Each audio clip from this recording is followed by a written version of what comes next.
Tonight Show, starring Johnny Carson.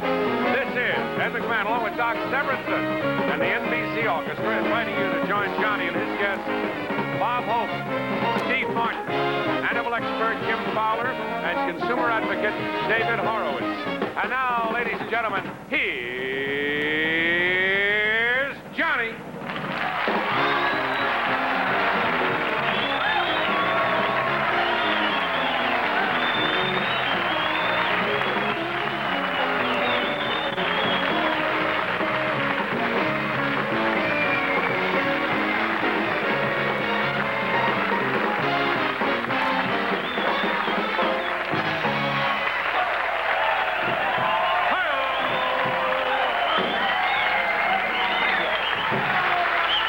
Thank you.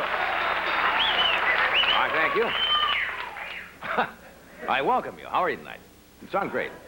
Incidentally, the following are paid political jokes. Obviously, I didn't pay enough for that one right there.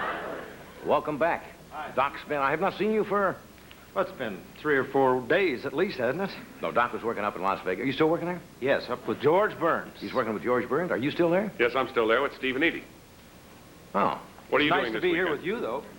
What? It's very nice to be here with you. Thank you. Nice to have you guys Nice to be here with you. I'm going out to Mona Freeman's house over the weekend. Look at her new luggage. Understand.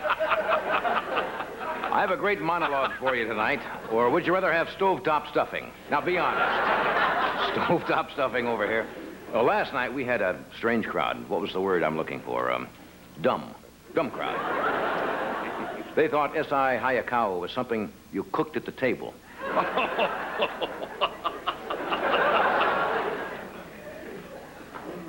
Just a strange thought came through my mind. What? I wonder what Elliot Gould wears on Halloween. I suppose it's not important. Well, the election is next Tuesday night. Presidential debates are now history.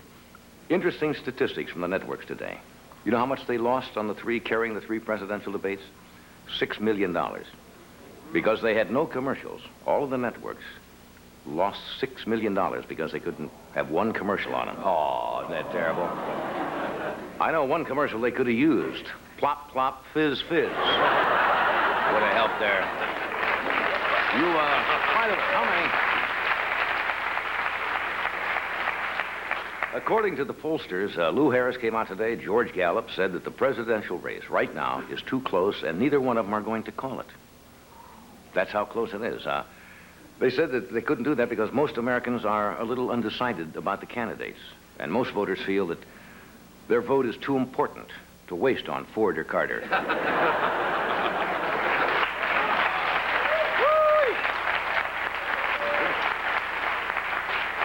Jimmy Carter one time had a 33% lead right after the Democratic convention, and he's lost the big lead. And according to some pollsters, Gerald Ford is now slightly ahead. Carter's a little bit worried. He says he announced if he's elected, he's going to do away with polls. And he didn't get a laugh with it either. So, do you realize if Gerald Ford is elected, Robert Dole is just a heartbeat away from not being qualified either? Have you seen Dole? He works a little bit like Don Rickles. Yeah, Dole is kind of a hatchet man, and he's been out in Montana, and they had a snowstorm there, and he had to cancel several speaking engagements. And Dole, first of all, blamed the Democrats for the snow, and said it should have been left to free enterprise. Dole didn't get a laugh either in Montana. Well, Dole can be a little nasty. You know, he came out in favor of cockfight expansion teams. That's right. Now, Walter Mondale, who's Carter's running mate, has been having a rough go. They have been booking Mondale to speak for 4 groups where they don't have many members. He's spoke for a lot of obscure groups. Yesterday, he attended a luncheon for penny arcade cashiers. Then he shook hands at an Ottoman Upholsterers Union Hall hiring meeting. And next week, he's going to address a convention of gay blacksmiths. Just,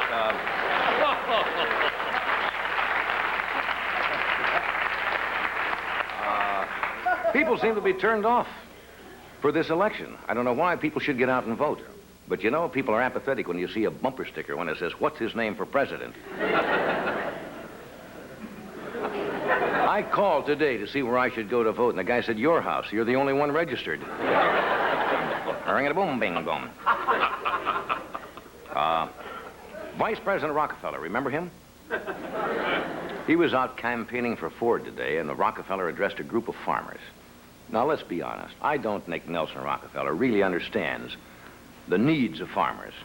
He promised to supply each outhouse with a men's room attendant.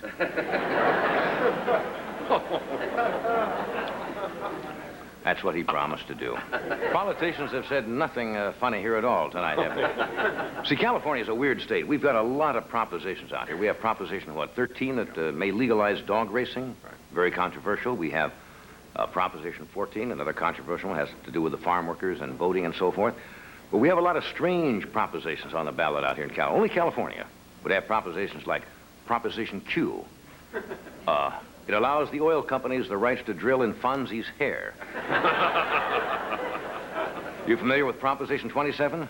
Would establish Hollywood Boulevard as a Lady of the Evening National Park.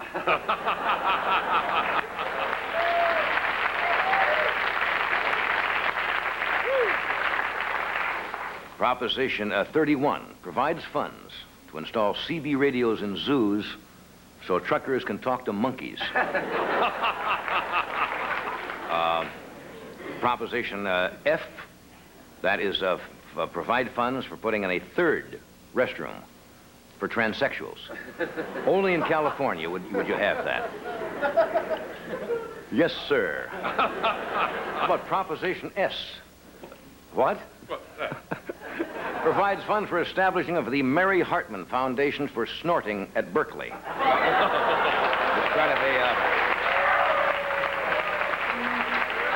Anyway, we got a great show tonight. Mr. Bob Hope is here. Steve Martin, Jim Fowler, and David Horowitz.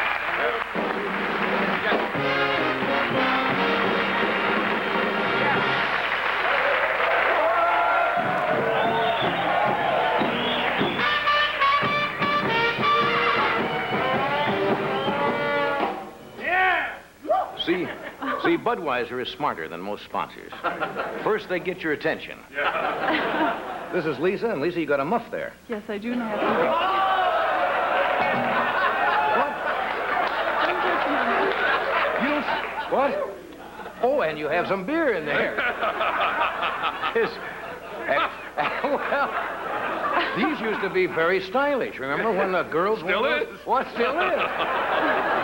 Was there a reason for that being in there? Yes. I'm keeping it warm. I see. Okay. No, you're keeping it cold. And now, something colder than usual from Budweiser. For the first time, the world champion Clydesdales in the snow. Here comes the king, here comes the big number one. Budweiser beer, the king is second to none.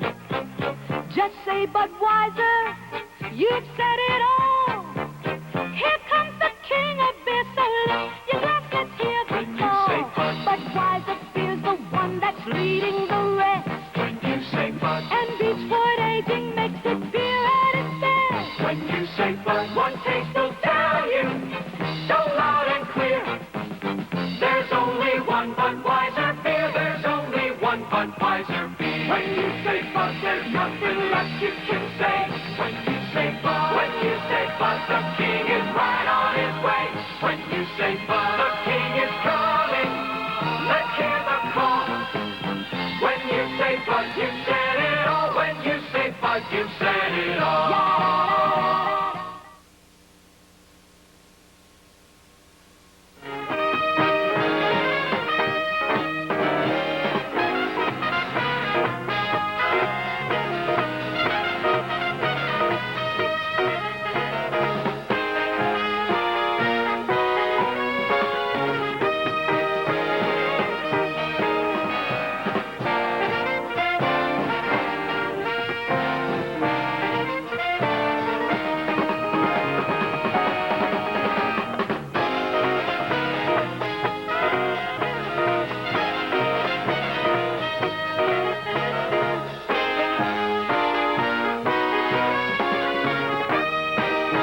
It's time once again for a visit from someone who drops by all too infrequently. Would you please welcome dear, sweet, lovable, old Aunt Blabby.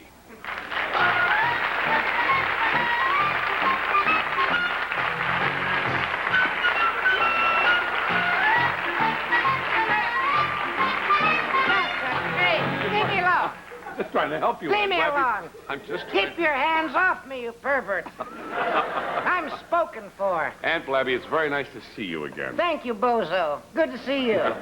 Would you mind breathing in the other direction? You're melting my car keys. Aunt Blabby, how is everything going? Slowly. Slowly. Very slowly. At my age, you know, if you eat 3 Nabisco wafers and a banana in the same week, they form a log jam. But I've got some big news. You've got some big news? What was the matter with the way I said it? Yes, I've got some big... I'm in love. What? Yes, I'm getting married. Oh, that's wonderful, Aunt yes. Blabby. You're so happy. That's you finally plighted your troth. I did what? You got betrothed. Is that like getting lucky? Yes. Yeah, then I did that all right. Yeah. My heartiest congratulations, Aunt Blabby. Who is the lucky man? Buford Hawkins. Well, what does he do? Buford's a scarecrow repairman. Not a big call for that, so we'll have a lot of time together. You know, there's going to be another long fight in the trench, isn't it? You know, when I look at Buford, chills run up and down my spine. He's that attractive? No, but chills always run up and down my spine, but this time it's the real thing. You mean you both want to get Of married? course we both want to get married. We don't have to get married. It's not one of those things like yours where you just squeaked in under the wire. Tell us about your fiancé. Is he close to your age? You could say that. He's well along in years. His hair has turned to silver? Yes, and everything else has turned to lead, too. Yeah. Not what he was. Buford loves me from my mind. He's not much of a connoisseur of physical beauty. Well, what makes you say that? Well, Buford's the only farmer in the county who bought a flat-chested cow. How old a man is he? How old a man is he? How old a man? Buford's 92. Says all his life he's been looking for a woman like me. Really? Now that he's got me, he can't remember why. You know, when you get that age, the memory is the second thing to go. Don't ask. Aunt Blabby, you must be an optimist. If you check the statistic, you realize it's really tough to make a go of a marriage these days. Yeah. I only mention that in passing. Never say passing to an old lady. Besides, I know this marriage is gonna last. What makes you so sure? He's already given me the ring. Oh, You see that? nice. My arthritis, he's never gonna get it back. Tell me, Aunt Blabby, was it love at first sight? I knew he was my kind of man. He wasn't dead. Did he woo you with candy and flowers? Not exactly. I got a Western Union Maalox-gram. Now, was he... Excuse me. Excuse me. Careful with your cane. Yes. Was he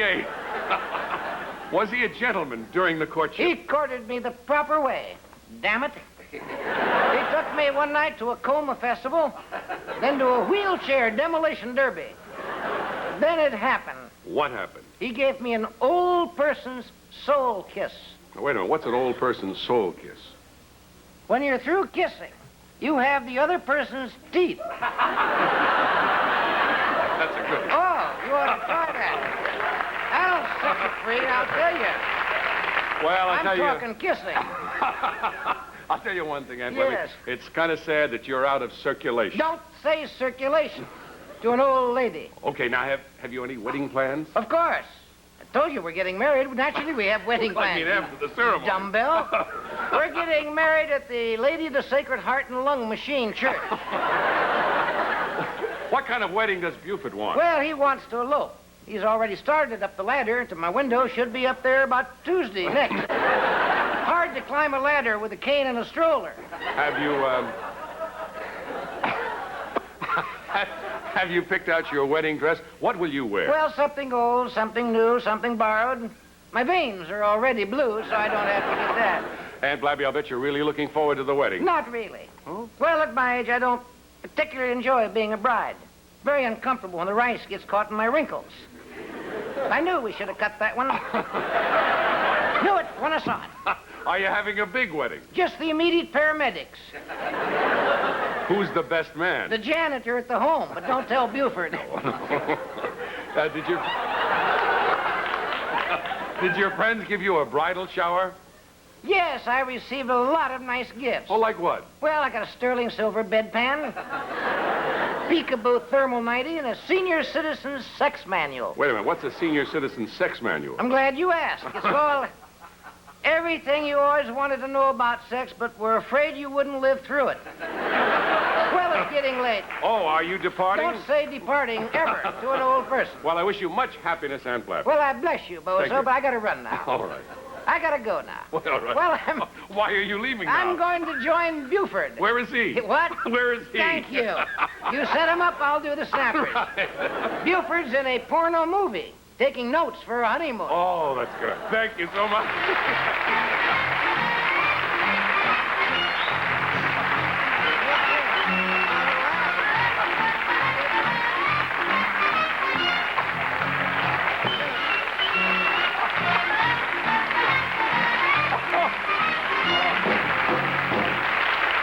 Tonight's show will return after we pause for this message of interest, so stay right there.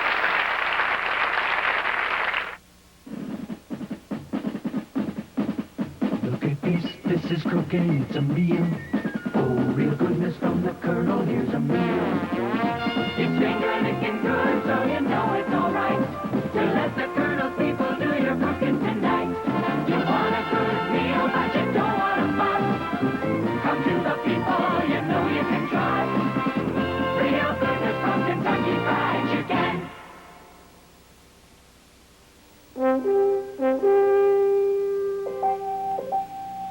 Come to find the beautiful fragrance of Jean II. Sensual, but not too far from innocence. Jean II. The beautiful fragrance, sensual, but not too far from innocence. Jean II from Revlon. Wear it and be wonderful.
We are back. Thank you, Doc. Good to see Doc back again. Mm-hmm. We have with us tonight Mr. Bob Hope. We have funny man Steve Martin and David Horowitz, who is our consumer advocate reporter, ombudsman, who didn't get on. We ripped David off the other night. He was supposed to get on, and we ran out of time. And this gentleman, who's been with us frequently, used to work with Marlon Perkins, remember? Yes. Marlon would always be saying, while Jim is capturing the wild cheetah, I'm going to move downstream and set up my blind in case the cheetah will run and jump on my face. Well, but, right into the commercial. That's right. Well, yes. So, disaster doesn't strike you in the face. Here's a word from Mutual of Omaha. Jim is an expert on animal behavior. Yes. And he's at the right place. And I understand because Halloween is so near, he's got some strange animals tonight. I never like to peek beforehand because you're getting ready to move down? I'll move down there, yes. All right. Would you welcome Jim Fowler?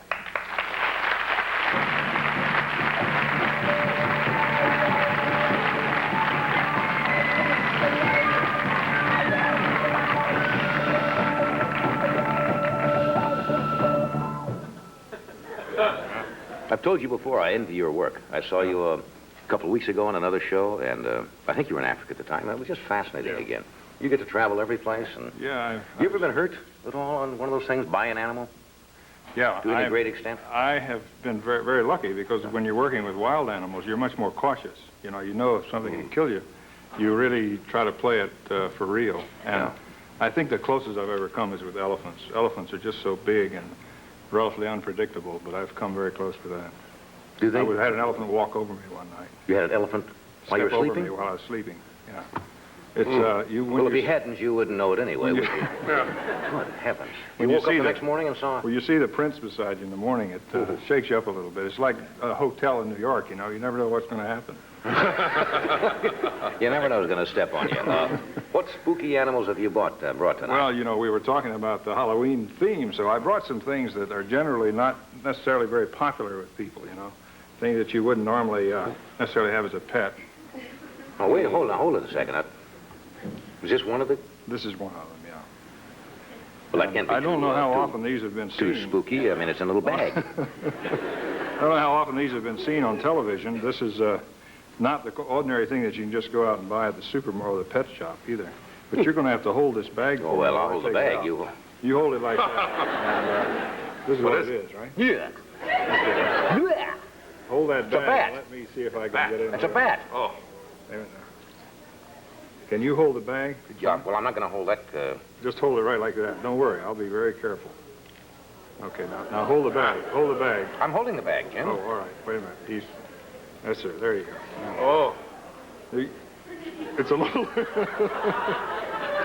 It's really cute. Right. You know, a person should have an...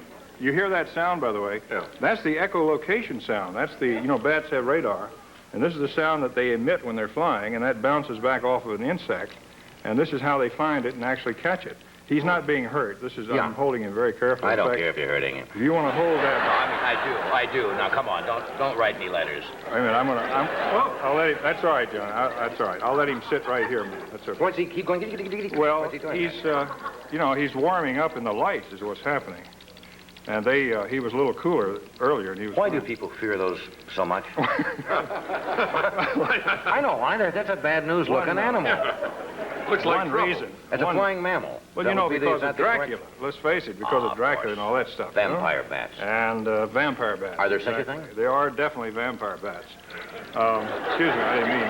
It's all right. If you can hold that wing, I'll get the bag away from him. Oh, to hell with it.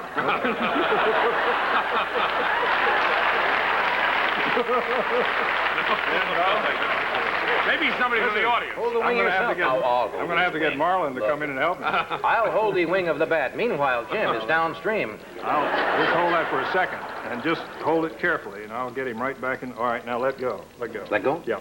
Very well done. There's back. Jeez. See, now goes he's back quiet. in the cover of that. He wants to get back in there, right? No. But, What you know, about the old let me myth tell you that about- bats... Oh, go ahead. Excuse me. No, you ask about vampire bats, and, you know, they're for real. They're one of the few things that Hollywood really has not exaggerated about. I mean, they really like to drink blood. And, Couldn't you brought one tonight? well, It's I blood did, day, but the problem was that I found out that it was very difficult to get blood in your NBC commissary. Not on Thursday. No. Let's see. Was meatloaf yesterday? No, it's blood day. Blood day today. How much blood would a bat use? Quite a bit. In fact, a vampire, which has a wingspread of about like that, will drink about a cup of blood a day. Where do they get it? Anywhere they... No, I'm serious. From animals? They get it from animals. In fact, if you go to South America and look at a herd of cattle or horses in the morning, you'll usually find blood smears down the side. The vampire, not to get too gory about it, although it's coming up Halloween, but the vampire has a little split in its lip. And when it bites an animal, it lets the blood drip to the ground. Then it goes down to the ground and licks it up, similar to a dog drinking out of a puddle of water. But the thing that's interesting is that the Indians say that the vampire sits on the victim and spreads and fans with the wings so that you never know it bites you. And that's not so true. What happens is that once it bites, then it goes to the ground and drinks the blood. They also have an anesthetic in their saliva and an anticoagulant. So once the vampire bites you, the blood keeps moving. So it's very interesting. No wonder they chose it for Dracula. Yeah. How about landing in your hair? Is that a myth? They don't do that They so don't do much, that. no. You see, I remember as a kid, they'd say, don't ever go into a cave. They'll go right into your hair. But you know, that's not bats, one bat colony like this will be responsible for eating about 600 tons of mosquitoes a year. So a lot of people now, they just had a bat conference down in Florida. Dr. I'm going down to the bat conference. Dr. Jim Cope of Earlham College went down. He caught these, in fact, and he says that bats are man's best friend. You see? How about that? And also bat guano. In some countries, is a big fertilizer exactly. in industry, isn't it? You never know. That's what they do. They package it. You can get bat guano for your plants. Or you can just get one bat and let him do his thing. Messy but effective. You got something spookier than that with us tonight? I've got a couple other things. We'll do this commercial first, then we're going to come back. And I understand you got a vulture? Right. A vulture. What a wonderful night. Wolf? We can have the vulture eat the bat right here on our stage. Stay with us. We're going to be right back.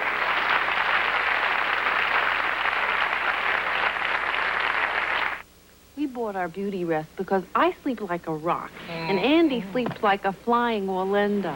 Well, we needed a mattress that could treat us like individuals, and Beauty Rest does because its individually pocketed coils act independently to support not only our backs, but our whole bodies. His hips, my shoulders, his back.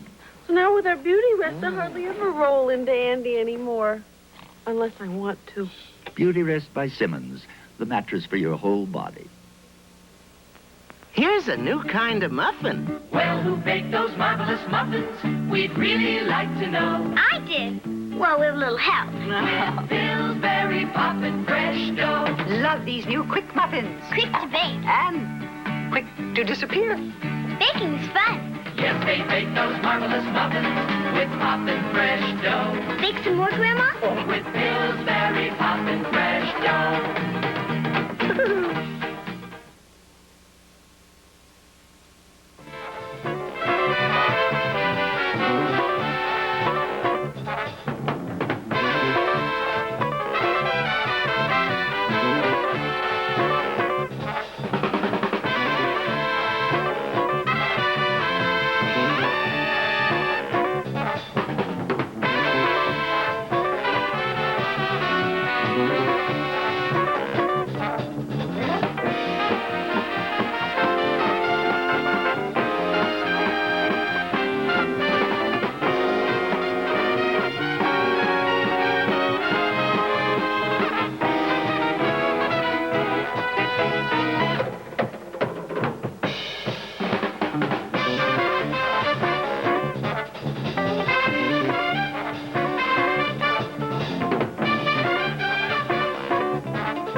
Life Goes to the Movies, a 3-hour look at the stars, the films, a big event, Sunday at 8, 7 Central.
If you just joined us, we have Mr. Bob Hope with us tonight, Steve Martin, David Horowitz, and Jim Fowler has already... Whoa. What? Where do you see this? Jim Fowler is here with some strange animals and birds, and that is a vulture. Well, I see where he's going. Ed, you, Where do you want me? You're all right there. That's fine. Vulture is going to eat the monologue from last night. It's the person to my left. There we go. Yeah. What's that? Oh, no. For some reason, I thought he would be uglier than that. Yeah. Well, you know, we tend to judge animals how ugly they are as to whether they look like us or not, but It's true. I think a lot of our sensibilities. That is a regular vulture. Yeah, this is the turkey vulture that's found here in the United States. The reason he's doing that, they have an instinct to sun themselves in the sun. I think he thinks that's the lights. Yeah. Yeah, well, it is warm. But you can see why this too has been chosen throughout history as being rather a weird or odd kind of creature. Are they always red like that in the face? Well, there are lots of different kinds. This is the turkey vulture, and it has that red head, that naked head, because when they're eating the carcass, these eat carrion. Yeah, and they always eat things that are dead, right? Right. This has a very weak foot. He can't. You see, he has a strong beak. Did you see what he was trying to bite there? He can't do much with that, I don't think. But now, this is from what part of the country? This is found all over the United States and also in South America. But the head is naked so that the sun can shine on the head after they've eaten and disinfect the bacteria that's there. So because they get it into the carcass? It's a very functional thing. And this was used, of course, throughout history as a bird that the magicians would carry on their shoulder and all that kind of stuff, Supposed to have mythical powers. Now, this bird, of course, as I'm voicing all those animal shows, serves the purpose of keeping the plains clean, right? Exactly. Extremely important. Why do they always only eat dead things? Anybody ever figure that out? Well, one reason is a lot easier. Something that's already been served up there. That's right. We eat dead cow, don't we? We don't go out and bite a cow in the flank for a hamburger. We wait till he's dead. Naturally, makes sense. They can't kill their prey, and of course, the way biology works or nature works, every animal has a particular place. Can he see me? Yeah. Very well. Yeah, they have extremely good eyes, and he's seeing somebody over in the band over there too. Well, the band's been dead for a couple of years. Somebody. Well, he spotted Tommy and thought, it's safe to go in now. The old thing about the vulture following the guy that's in the desert about to die. A lot of this is true. They sense if an animal's crippled, don't they? Sometimes they sure do. They can follow along, and the eyesight is so incredible that they're so familiar with their territory that they'll look down and watch a herd, and if an animal's straggling behind or walking behind or about to die, they'll actually follow along. Yeah, they can soar for hours. I remember once I tried in Peru. I laid down on a sand dune and to see if a condor would come check me out and see if I was dead or not.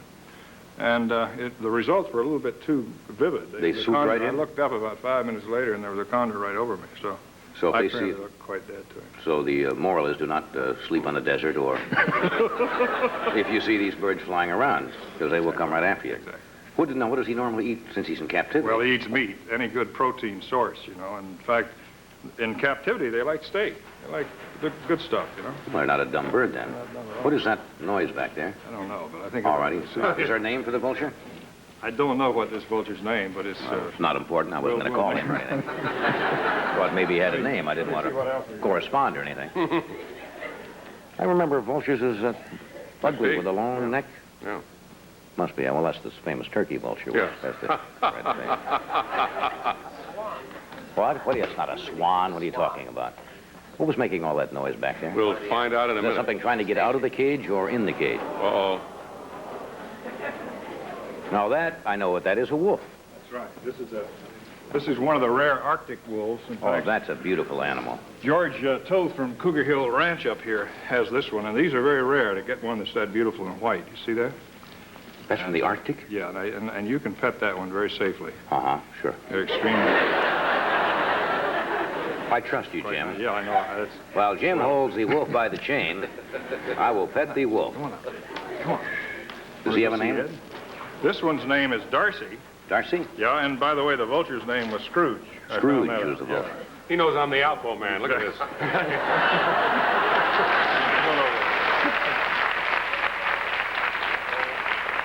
think he's got a nose to something back there. I think he's trying to throw a quickie into the couch there. Come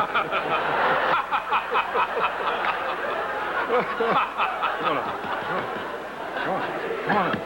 Hey, come on, Sierra, come on up. Come on up. Here, come on up and see, John. Well, you don't have to overdo it.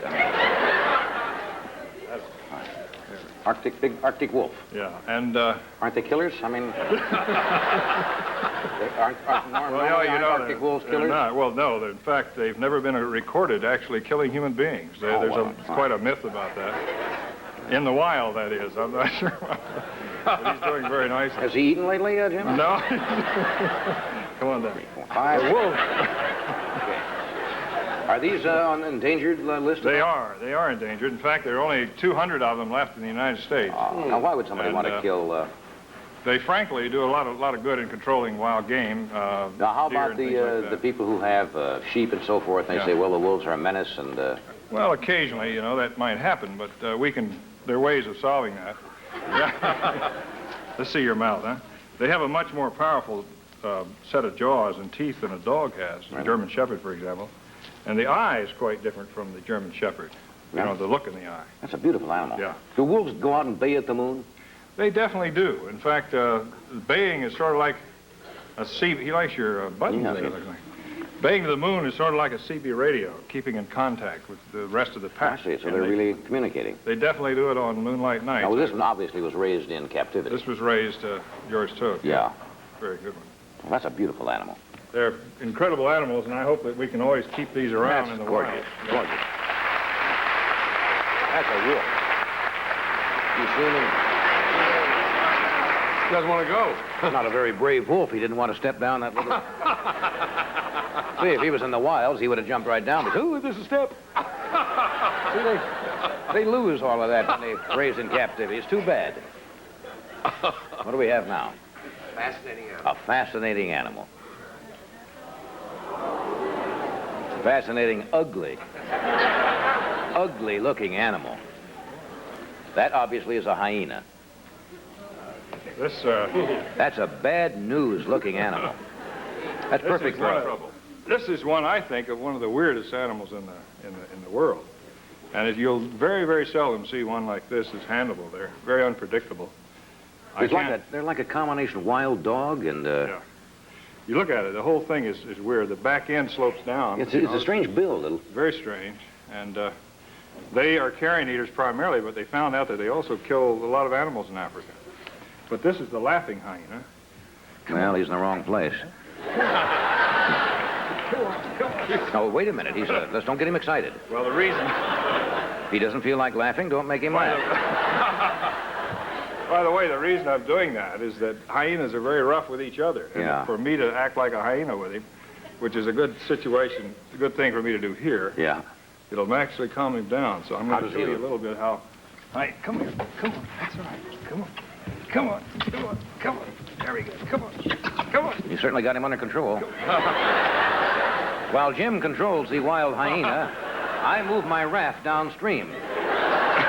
Guy walks up to another guy in the street and says, "Get $1 for a cup of coffee." And the guy says, "Coffee is only a nickel." He says, "I'm a big tipper."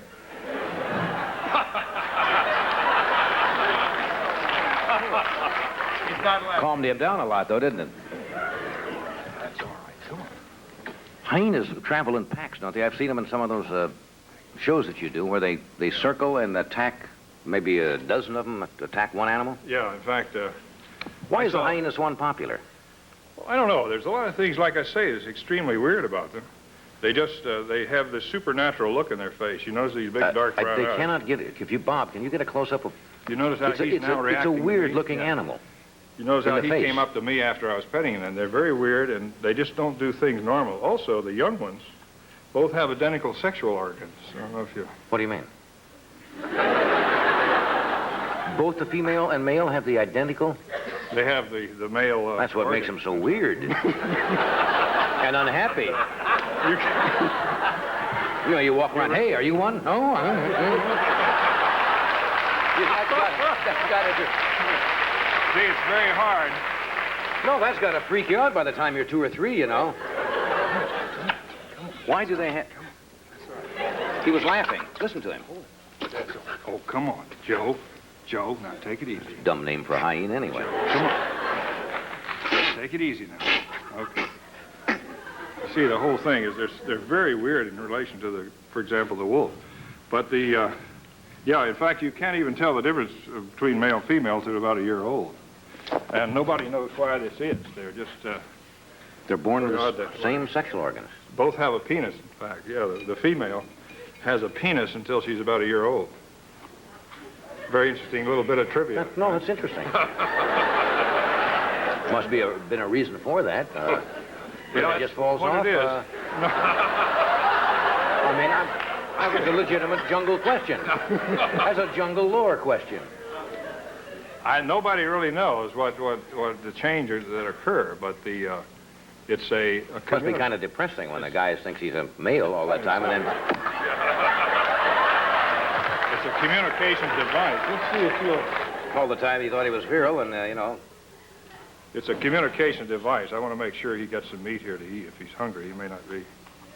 But anyway, I think hyenas are. Well, there goes the Alpo commercial. He's not. He's more Look at how he's interested on in us. Yeah. His knees. So another thing is strange. Look at that. You know that? And they also are extremely powerful with their jaws. They eat bones, frankly. That is a strange-looking animal. Sure is.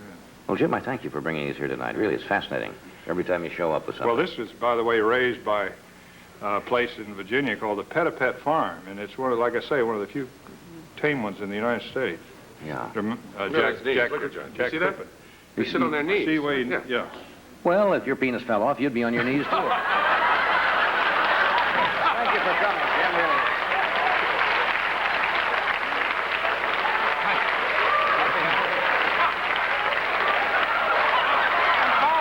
I'm sorry. I ain't got it. No hard feelings. I'm sorry about that. I ain't got it. See? They're also a very sensitive animal. Made a remark about his sexual problems, and I think this would be a good time. Yes, why don't we go to a commercial, and hyena's taking a dip in our lake now. With Bob Hope right after this.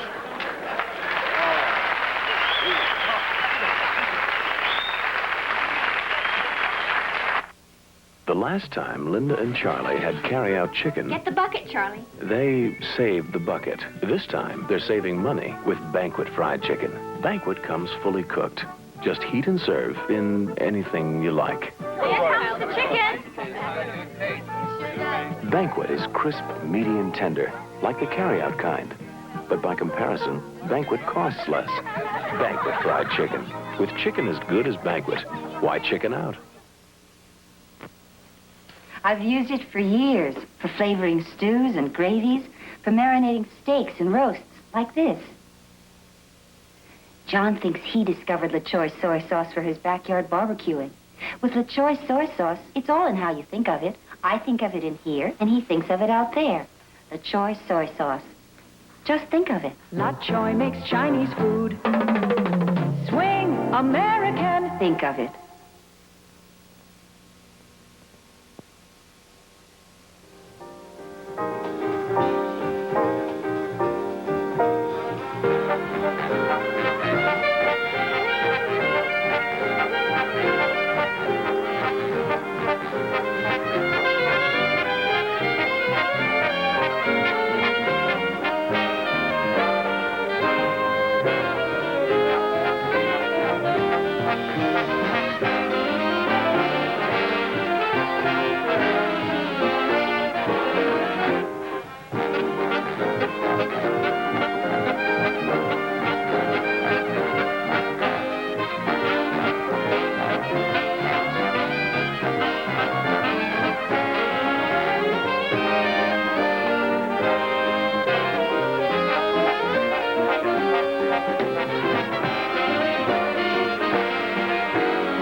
That hyena's a strange. You know what that hyena's built like? A Citroen car. Yeah. You know, it's just looks a little strange.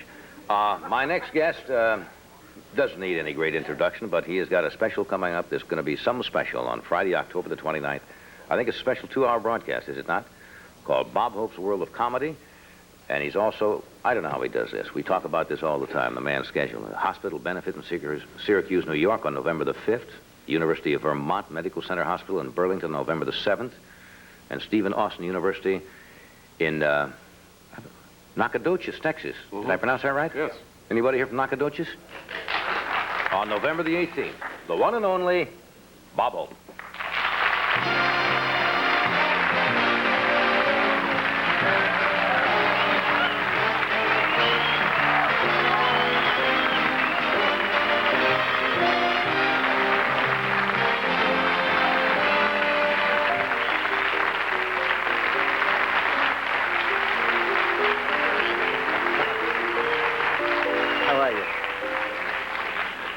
Ever follow a hyena before? Ooh, you have to be careful where you step back there.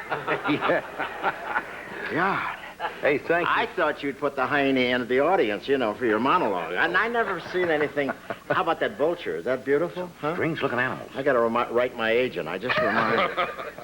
How you been? I've been fine. How do you keep... We talk about it every time I see you on television. Everybody asks the same question. You get tired of answering it. But I've seen you. I know you're going around talking about your special coming up. Celebrating, what, 25 years with... 26. 26? You've been nibbling away at the company here, huh? Right. I hate to disturb the man that owns it. How are you? No. Don't you love him nibbling away at the company? I've only been around... Yeah, they tell me the money's coming out with your picture on it. Is that right? Oh, you're No, off. I've What's been your with the stealing? network almost 15 years, 25, 26, Oh, that's you a got long as much time. money as Crosby. You know, the orange juice Mr. Whipple. No, what I started to say is... And you look great. I watch you all the time, and your hair is something, you know? What? Who does your hair, Jack Frost? Come on. It's just a little premature. You know my hair used to look like that when I was young? You mean I've got this to look forward to? If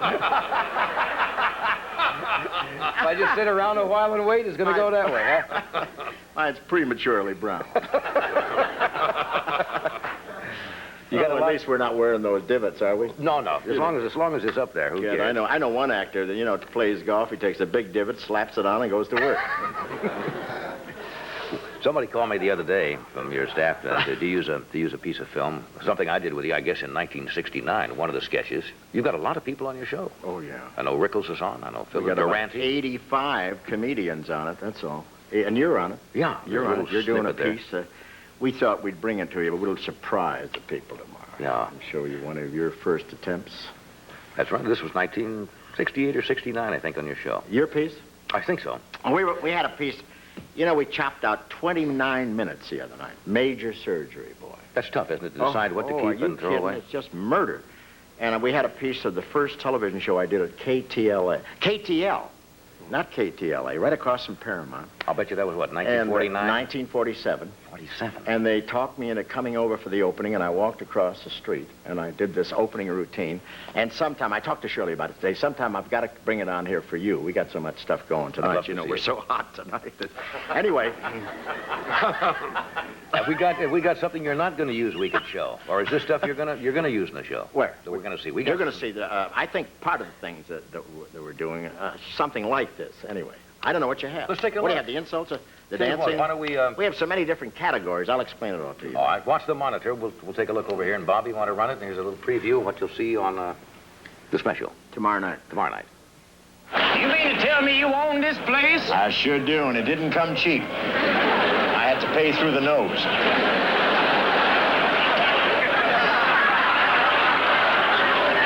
It's nice of the man to wait that long for his money.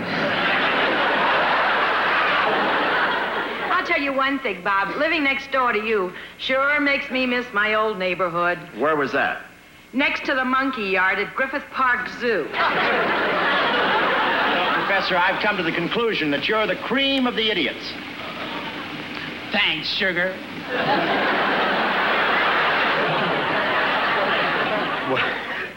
Well, you've grabbed a slew of gold records in your great career, and you're always way up there in the charts. What's your secret? Well, there's no secret, Bob. I just stick to the good old standards. People never get tired of hearing familiar things they've heard 1,000 times, but I don't have to tell you that.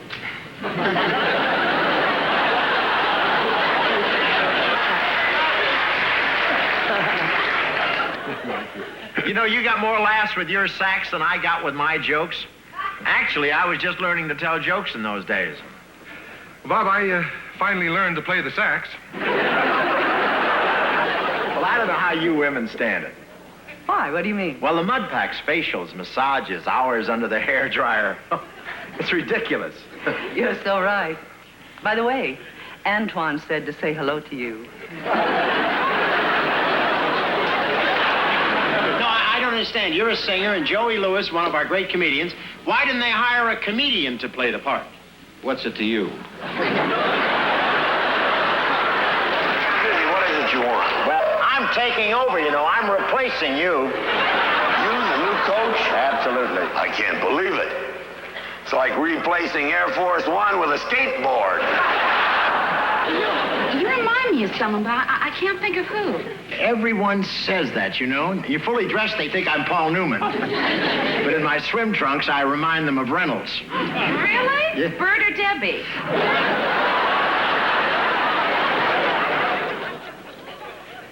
Well, What do you think? I think I'll buy an electric blanket. You know what? I just can't wait to see Debbie Reynolds. She's so beautiful, and she can dance and sing. I can't wait to hear Bob Hope's jokes. He'll be brilliant. You see, there's the difference between you and me, Father. I'm expecting entertainment, and you're expecting miracles.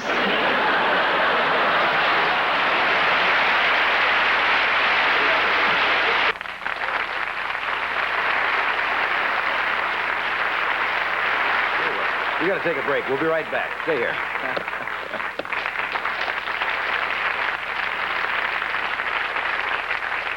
Samantha Agar for Color Track from RCA. My eyes are green, my hair is auburn, and my dress is vivid red. RCA wanted me to tell you the right colors because getting the color right is what their exclusive color track system is all about. It's a remarkable development that actually adjusts color and keeps it on track. Before you see the color track system grabs it, aligns it, defines it, sharpens it, tones it, and locks the color on track. RCA is making television better and better. Did you know there's a very special dog food with so much protein that high protein is its middle name? It's from Purina, and it's terrific for normally active dogs, like yours. It's the dog meal with the blue and white checkerboard. But most important, it has more protein for active dogs than any other leading dog food. Purina High Protein Dog Meal. So rich in protein that high protein is its middle name.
We're back. Yeah, we were just talking about... I said, what do you think about the election? Nobody seems to know right now which way it's going to go. I hear Carter was he was appearing on the Medical Center show the other night. Really? Getting a lust transplant. You don't get them out. You know, they don't do no good, no. No, I love it. You don't do that on the straight line. You always do it on the punch line, you know? You know what I was telling Pat McCormick, but when that vulture was out here, right. You remember the great story about the farmer that had the 200 chickens, the 200 turkeys, and the 200 ducks, and he wasn't getting any eggs. And the guy said, hey, you need a rooster. You know that story? Go ahead. And I love it. You know it, don't you? Go on. But you are going to laugh for me. I've laughed for you many times. Guy said, get a rooster. He did. And about in a week, he had 200 duck eggs, 200 chicken eggs, 200 turkey eggs. And he went out in the barnyard to congratulate the turkey. And the rooster, and here's the rooster laying flat out like that with a vulture flying over him. And he walked up to the rooster and he said, hey, I just want to tell you, and the rooster said, shh.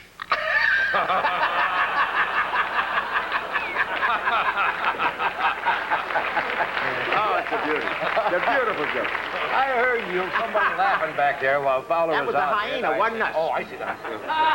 How come? No, you said who's making all the noise? The hyena's beating the boxes back there. How come NBC didn't talk you into doing your special on the big event? Oh, yeah. You know, that's, I thought that would happen to you. Well, they I thought talked to sure us. you'd be on the first show. No, let me tell you something.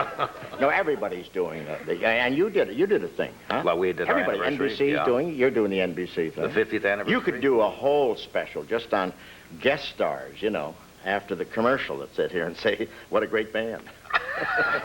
Just nothing else. That's all, just that. What a great band. Everybody does it. 50 years. You know, they were going crazy, NBC, trying to find the early days of radio, a lot of the tapes. Did they save all of your old radio tapes? Oh, God, they've got everything. Everything? Oh, I think so. I think they've got it all. We've got all the stuff to film is something else. Looking through that stuff, it's like Jaja going through her old wedding albums, you know. Is there anybody you've ever tried to get on one of your shows that you haven't been able to get, that you wanted? Yeah, the Pope. We almost had the Pope. Did he want reruns or what? What? No, we did. I'm not kidding. You mentioned that. No, somebody called me from Rome, a friend of mine, Harry Saltzman, and he said, how would you like to have the Pope for Christmas? You know, and he's not an agent. You know Harry Saltzman. And I said, say, you're mad. You know, he's not going to be on a commercial. He said, yeah, he's going to be. And we sent him expense money to try to get, because the Pope needed some money for the Rooms of Orphan. And we thought, maybe, you know, maybe we get, and Dolores has sort of a direct line anyway, you know. That's what I hear, she. And so, was it close? Well, there was a whole thing, and I finally went to Frank Stanton, who was then chairman of the board of NBC, or RCA, the head man. And I called him, I said, Frank, do you think there's a chance? I gave him the whole conversation. I said, do you think the Pope would appear on my show? He said, for Chevrolet? That was the answer. I guess the Chevrolet wasn't high enough for him. I don't know. You know, so you never got him? No. Anybody outside of the Pope? I don't know. Haven't been able to get on. I don't know. Is there... I've always wanted to get Cary Grant on this show, and every time I run into him, I say, when are you going to come on with us? He says, I'll be scared to death. I'd love to do it. I want you, but I'd be scared to death. Oh, don't you love him? Yeah, Don't you love him? And he's so great. You know, and he's so... I don't know why he does that. He went down to Houston with me to the Superdome down there, and he was fantastic, you know. But I guess walked down the stage. We did all the old bits. We did the Victory Caravan. And I've been trying to get him. You're right. I'm trying to get him. I couldn't get him. Do you still dancing at all? When are you going to do the rotation? We have, on this show, we have 14 minutes of me dancing with everybody. With Pearl Bailey, with Ann Margaret, you know, with George Burns, with everybody you can think of that dances. Joey Heatherton. You started as a dancer? You were Naturally, I started as a hoofer, yeah. You were a hoofer? Mm-hmm. Do a little hoofing for us. No, just I'm not at this Just a money couple. No! For $300, 2 steps. You know, a little... There's no time.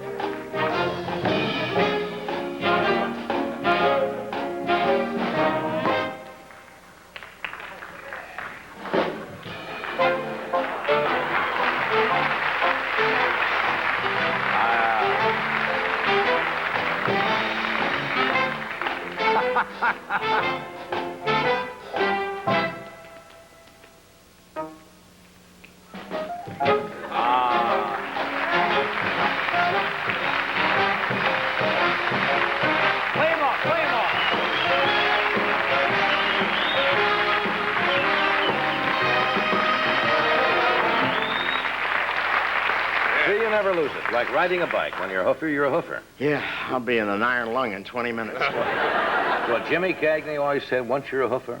We got Jimmy Cagney You got hoofing Jimmy? on the show. Oh, we that's got insane. everybody hoofing on the show. Hey, look, I thank you for coming tonight. I know you're going to do a guest shot on Sermonette later. Yes, we are. I've actually got to do 2 shows here after you. It wouldn't surprise me. Do I it. don't know how you I do really it. am. Hey, thanks for coming. Thank you, John. Special tomorrow Good night. to see you. Right. Tomorrow night,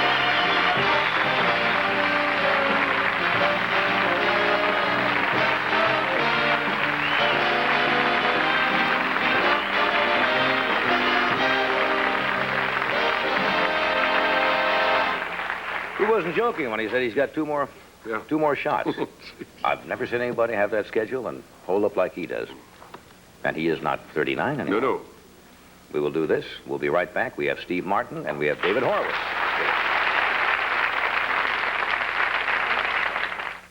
What a game! Hey, let's go to McDonald's. Yeah. If Al could ever find his car. You're the one that we've been looking for. You're the one our quarter pounder's cooking for. When you're really hungry, we've got what you're looking for. Come to McDonald's for a Coca-Cola and a quarter pounder. Lots of juicy 100% pure beef, and they're always easy to find. McDonald's, we do it all for you. Ready when you are, and even when you aren't sad. Betty Crocker ready to spread frosty, smooth and spreadable. But what's so incredible?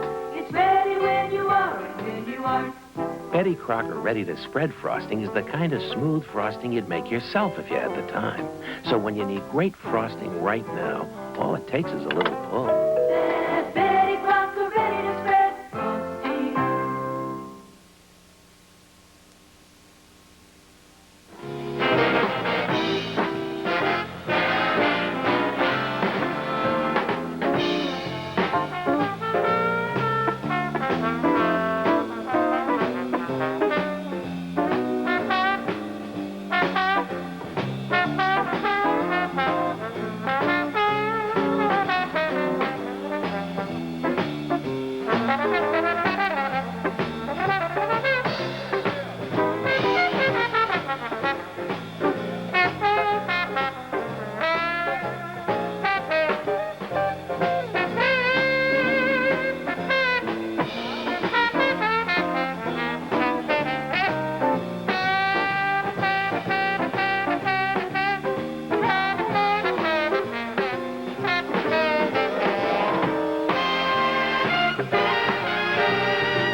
John Wayne is McHugh, first time on TV, Saturday at 9, 8 Central on NBC.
Great band, as our guests always say. Great band. Steve Martin is here tonight. Steve has a bizarre sense of humor. Yes. He knocks me out. He'll be performing at the Troubadour here in Los Angeles tomorrow night through Sunday. And then he's going to be appearing at the Golden Bear in Huntington Beach, California on Monday and Tuesday. Would you welcome back Steve Martin?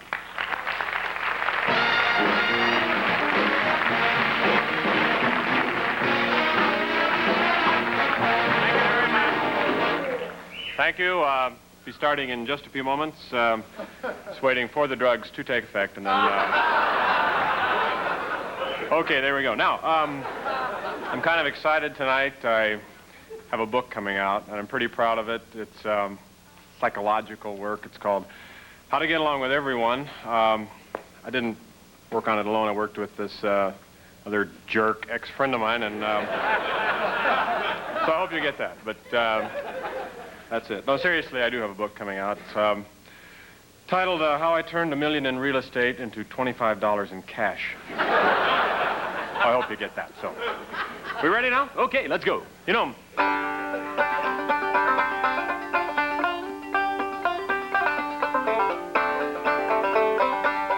I I kind of think comedy should be based on real experience. So right now I'd like to do a little thing that happened to me titled The Day the Dopes Came Over.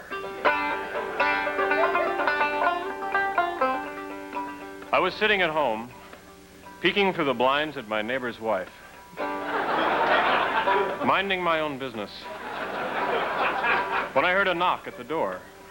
"Who's there?" I shouted. "We don't know." I knew immediately that the dopes had come over. I opened the door and invited them in, glad to have company even if they were a bunch of dopes. "Well, what brings you by this way?" "Yup." "Would you like some coffee?" "No, thanks. I think I'll just sit here and suck on this table." He clamped his lips firmly around the table, but still listened intently to the rest of our conversation. "Gall," said one dope. "How long have we been here?" "Oh, about 2 minutes." "Gall, we should have left hours ago."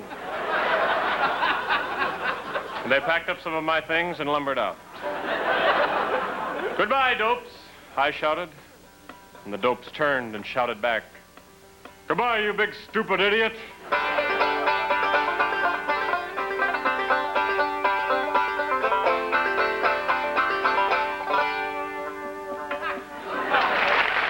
Thank you.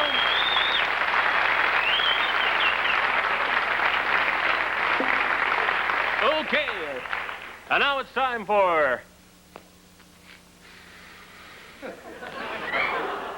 a movie review, The Hindenburg. Okay. Oh, that's okay.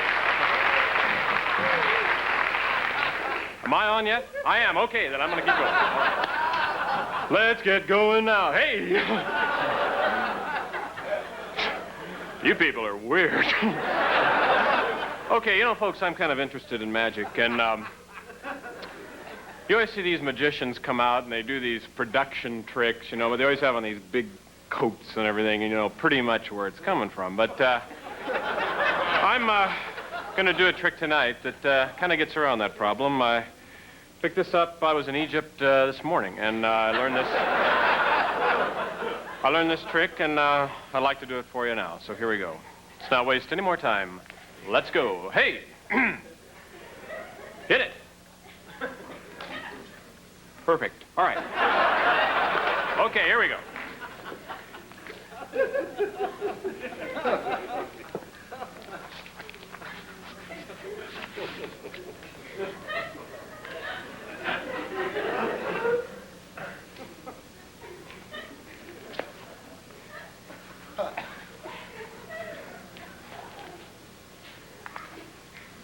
You still on? No problem on that. All right. Here we go. Okay.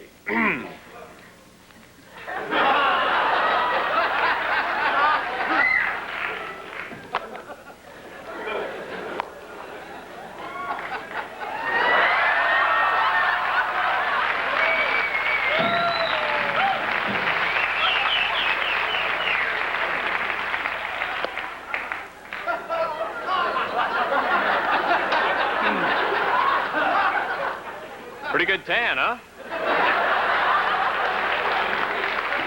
Yeah. I've been working on this all summer, boy. Cost me plenty to get it, but I'm pretty proud. Okay. Isn't it funny how it's okay to take off your pants if you have on funny underwear? If I had regular underwear on, people go, "Oh, no." Funny underwear, they go, "Oh." Okay, here we go.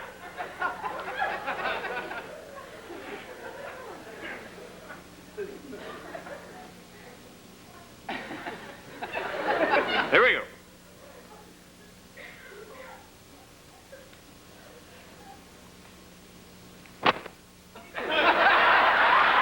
Thank you. Thank you very much.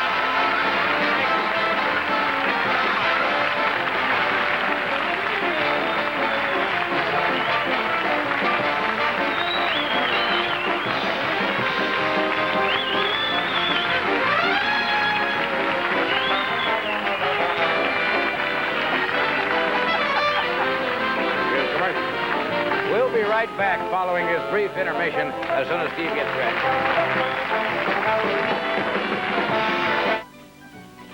Want to make all the bright things in your house shine like this? It's easy with Glass Plus, the glass appliance and cabinet cleaner, all in one. Just squeeze the trigger and it cleans glass without streaking. And Glass Plus cleans appliances, plus cabinets, plus plastic, plus chrome, plus a whole lot more. Glass Plus, the glass appliance and cabinet cleaner, all in one. Diarrhea is not much fun in weather like this. You can feel just as miserable inside as it is outside. But don't let diarrhea get you down, because Pepto-Bismol controls common diarrhea. It helps relieve the misery and the nausea that you can get along with it. Pepto-Bismol for common diarrhea. It can help get you back on your feet again.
We are back. Steve is getting dressed. Put on the shoes. Yeah. I see you all over the place. You're working every place. In television, personal appearances, concerts, nightclubs. Johnny, I hope this doesn't offend you, but do you smell like a hyena, or am I just... I wasn't going to say anything. I thought it was... Thought it was me? Yeah. Animals do have a tendency to... Well, listen. Okay, I want to explain this. I thought this would be an interesting thing to do on the Tonight Show, which we're on now. When you're in show business, you have to have an answering service. And because you're out of town all the time, and calls are constantly coming in for work and things like that, so you have to have an answering service, but the ones that you hire for like $35 a month are really poor. You know, you call them, they go, hold, wait, hold, so you can't understand. So I bought a telephone answering machine that answers your phone. And this is a little beeper. I see. And you play this into the phone and it retrieves your calls. And you can leave it's a recording. You leave a little recording with a little joke if you want, which I have on mine. And a little humor when people call. Oh, yeah. And then they can leave a recorded message. So I thought it'd be interesting to do it on the Tonight Show. I haven't been home for like 2 weeks, so there should be messages. Do you actually call them? Yeah. To call them up here on the show and get the messages. Well, I didn't know what this so was. That's why I saw it, and I didn't know. This up. All right. And I thought it'd be interesting for the people to... We checked it out before, and somebody said the phone company could put a line in. Yeah. I thought it'd be interesting for people to hear what a professional comedian in show business, kind of messages that they get. So let's give them a call. Ready? Now, the first thing you'll hear is the recorded message, which is me, and then I beep this, and you'll hear it rewind, and then the messages will play back. Can I pencil and paper? Sure. In case I have. That's right. You're out. In case some work shows up.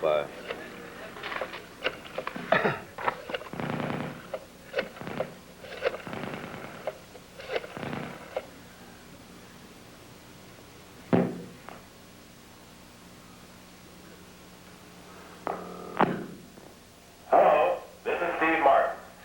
I'm away from the phone right now, so your call is being answered by an expensive telephone answering machine, who is also, incidentally, my wife. So if you'll leave your message when you hear the beep, I'll be happy to call you back. Now that triggers the rewind. Did it rewind it? Now it plays back all the messages you got.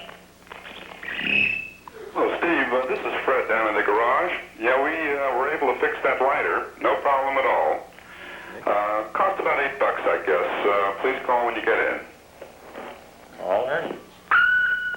Steve, this is Jimmy Hoffa. Give me a call when you get a chance.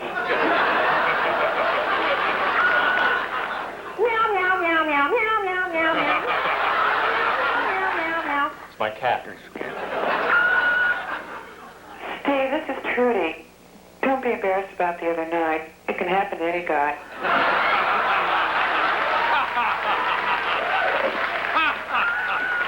Hello, Steve. This is Victoria. Don't be embarrassed about the other night. Any guy. It doesn't mean you're not a man. Talk to you later. Steve, this is Bill. Don't be embarrassed.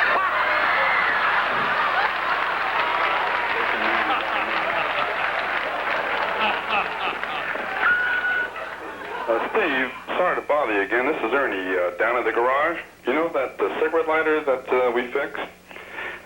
We have a real problem down here. It's really the whole electrical system of the car. It's going to cost you about $350. Call me right away, will you? Meow, meow, meow, meow, meow, meow, meow, meow, meow, meow, meow, meow, meow, meow, meow. Call back. Cat. Call back. Steve, this is Ted. I found your earring. Bye.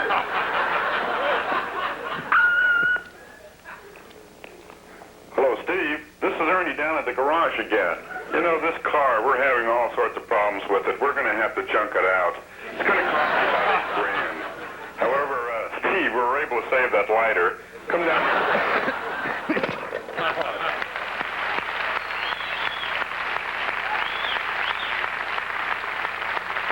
We'll be right back.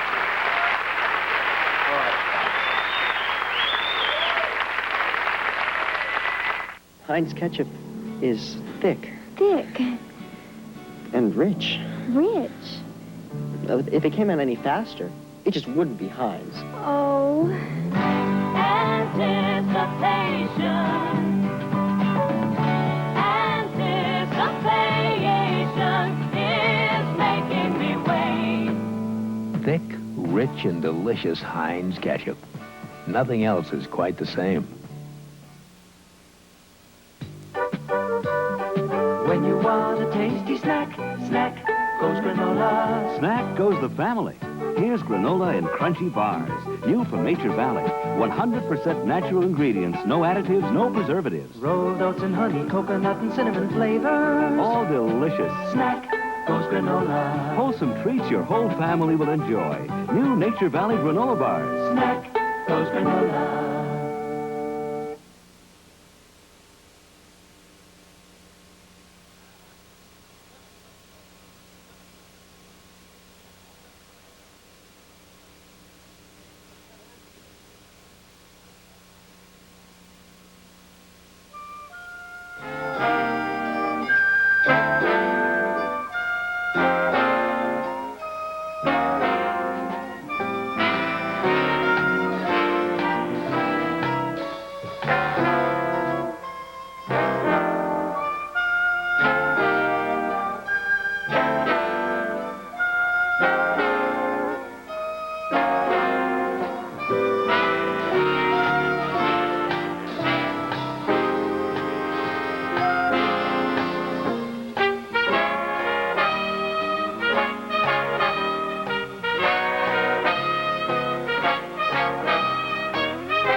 David Horowitz is the consumer advocate for station KNBC here in Los Angeles. He also hosts a local television program, a fine show called California Byline, every Monday night at 7:30. Would you welcome David Horowitz?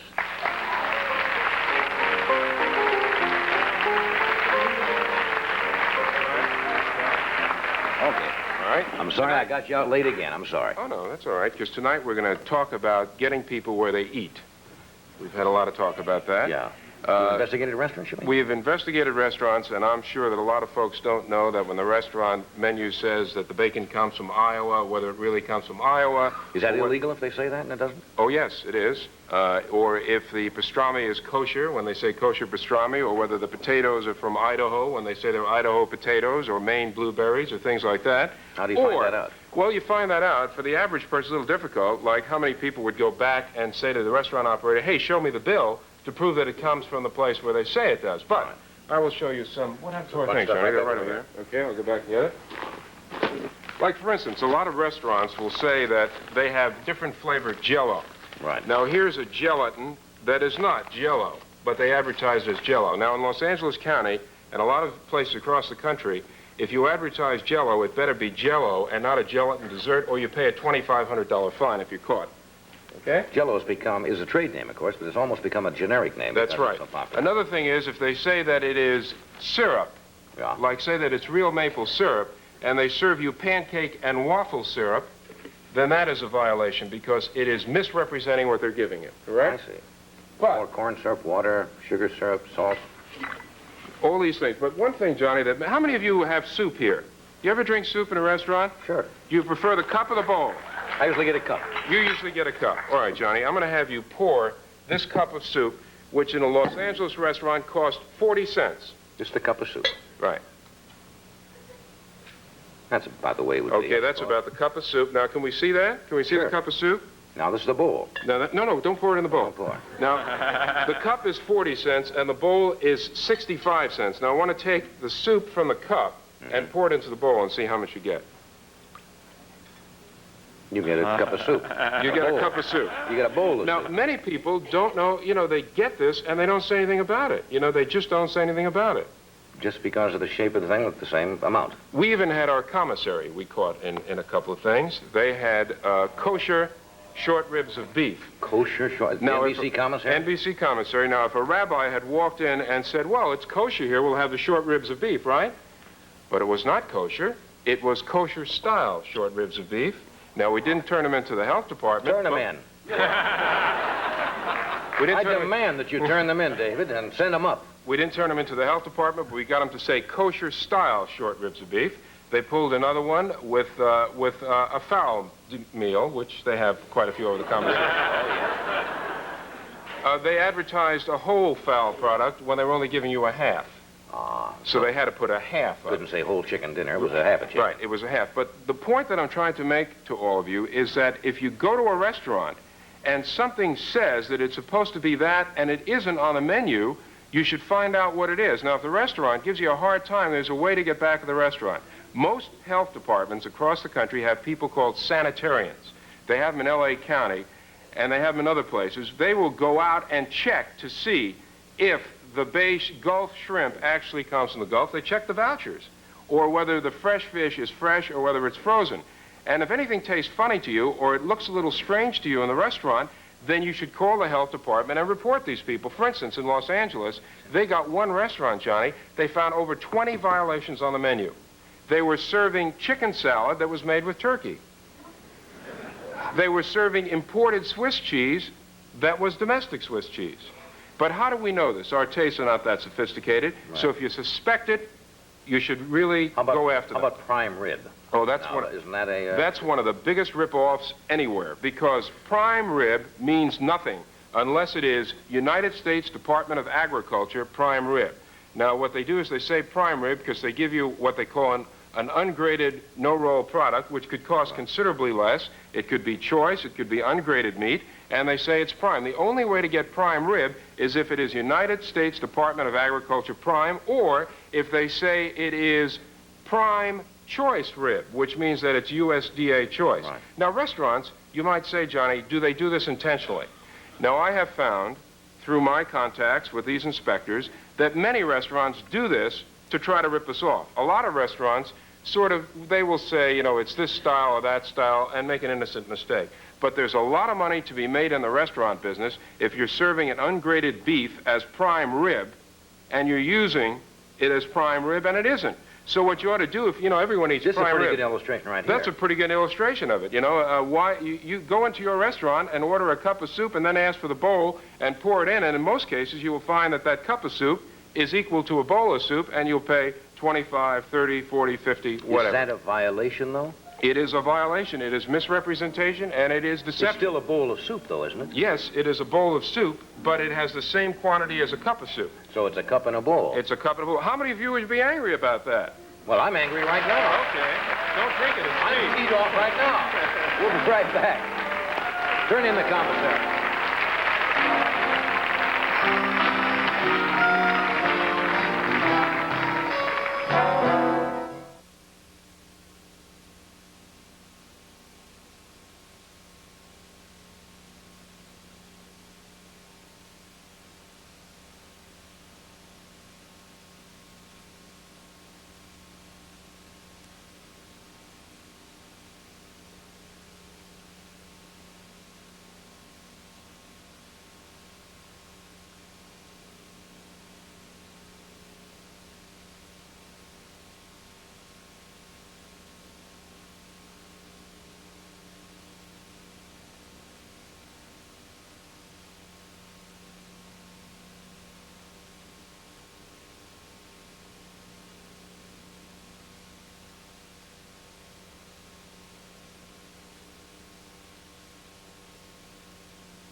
I'm going over and make a citizen's arrest at the commissary. Anybody want to come with me? Look, I know we had a short amount of time tonight, but you always get everything in. This is something that the average person would not think of when you eat out in a restaurant. But they should, Johnny.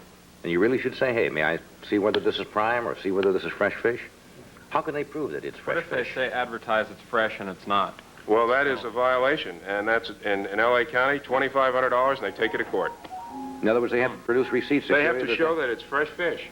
Thank you, David, again. Thank you, Steve. Tomorrow night, Shelley Winters, Gladys Knight and the Pips, Los Indios, Tom Barharos, and Johnny Bench of the Cincinnati Reds. Good night.